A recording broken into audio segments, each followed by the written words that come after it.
Hello everyone, this is Shankar Pratap Singh and you are watching SPS astrology. दोस्तों, आज का विचार हमें भेजा है अमर शर्मा जी ने। और अमर जी लिखते हैं, सर 4th हाउस में मेरा बुध केतु है, तुला लगन है, केतु 16 डिग्री पर और बुध 28 डिग्री पर है, ऊपर से जुपिटर की दृष्टि है, लेकिन अभी तक मकान वाहन का सुख नहीं मिला। राहु भी एक काम टिकने नहीं देता है, क्या करूं सर, मेक अ वीडियो। तो अमर जी ने अपना क्वेश्चन रखा है कि 4th हाउस में केतु की प्लेसमेंट है बुध के साथ, लेकिन गुरु की दृष्टि भी उस पर पड़ रही है और उसके बाद भी आपका घर नहीं है। देखिए, पहले तो आपको अपने बर्थ चार्ट में 4th हाउस के लॉर्ड की प्लेसमेंट को देखना है कि 4th हाउस का लॉर्ड कहां पर प्लेस्ड है।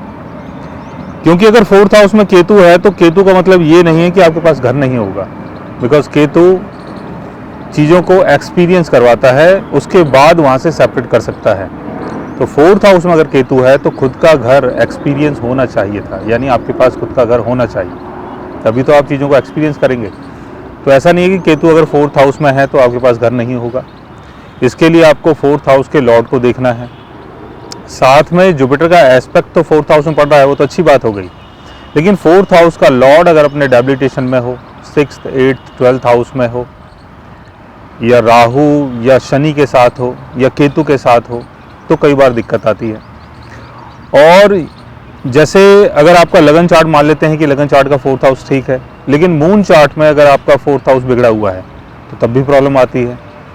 और मून चार्ट भी ठीक है, लगन चार्ट भी ठीक है, लेकिन चलित चार्ट में अगर 4th हाउस में कोई मैलेफिक प्लेनेट अगर बैठा हुआ है और 4th हाउस के लॉर्ड की प्लेसमेंट अगर गड़बड़ा जाती है, तब भी घर का जो सुख है वो कई बार बिगड़ जाता है। और सैटर्न का एस्पेक्ट अगर 4th हाउस में पड़ता है तो 4th हाउस की चीज़ें डिले हो जाती हैं। और 4th हाउस का लॉर्ड अगर सैटर्न के साथ होता है तब भी चीज़ें डिले होती हैं। सैटर्न का एस्पेक्ट अगर 4th हाउस के लॉर्ड के ऊपर हो या 4th हाउस में हो तब भी चीज़ें डिले होती हैं। 4th हाउस का लॉर्ड अगर रेट्रोगेशन में हो तब भी चीज़ें डिले होती हैं। तो आपको अपने 4th हाउस को दोनों तीनों चार्ट में देखना है, मून चार्ट में और लगन चार्ट में और चलित चार्ट में।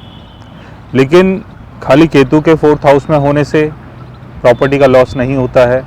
और जुपिटर जैसे 4th हाउस में देख रहा है तो जुपिटर तो चीज़ों को एक्सपेंड कर देता है, बढ़ा देता है, और जो चीज़ पॉसिबल नहीं है वो चीज़ भी पॉसिबल हो जाती है। और इसके साथ साथ आपको प्लेनेटरी दशा को भी समझना है। अगर प्लेनेटरी दशा कोई ऐसी नहीं चली है उससे पहले, यानी अब से पहले जो दशा चल रही थी वो दशा अगर आपको फेवर नहीं कर रही थी तो उसके चक्कर में भी कई बार घर का सुख नहीं मिलता है। तो प्लेनेटरी दशा को समझना ज़रूरी है कि कोई प्लेनेट अगर 4th हाउस में बैठा हुआ है, अगर उसकी दशा चल रही है, वो आपके लिए बेनिफिक है, फ्रेंडली साइन में है, तो घर का सुख मिलता है। और अगर 4th हाउस के लॉर्ड की दशा चलती है तब भी घर का सुख मिलता है, लेकिन उसकी प्लेसमेंट का अच्छा होना बहुत ज़रूरी है। तो अमर जी का क्वेश्चन बहुत अच्छा था, इसके लिए बहुत बहुत धन्यवाद कि आपने अपने विचार रखे। और हम उम्मीद करते हैं कि आगे भी आप अपने विचार भेजते रहेंगे ताकि हम उसके ऊपर अच्छी अच्छी वीडियोज़ बनाते रहें। सो गाइस, आज मैंने आपको बताया 4th हाउस के बारे में और प्रॉपर्टी के बारे में, घर के सुख के बारे में, कि घर का सुख जो है वो कई बार डिले क्यों होता है। अगर आप भी जानना चाहते हैं अपने घर के सुख के बारे में या 4th हाउस के बारे में, तो उसके लिए आप हमारे चैनल को सब्सक्राइब कर सकते हैं। और अगर आप हमसे बात करना चाहें, कंसल्ट करना चाहें, पर्सनली हमसे मिलना चाहें, तो आप हमारी वेबसाइट के थ्रू, हमारे ऐप के थ्रू हमसे मिल भी सकते हैं, बात भी कर सकते हैं, और गाइज़ आप हमसे कंसल्ट भी कर सकते हैं। So guys, take care, love you all and good bye.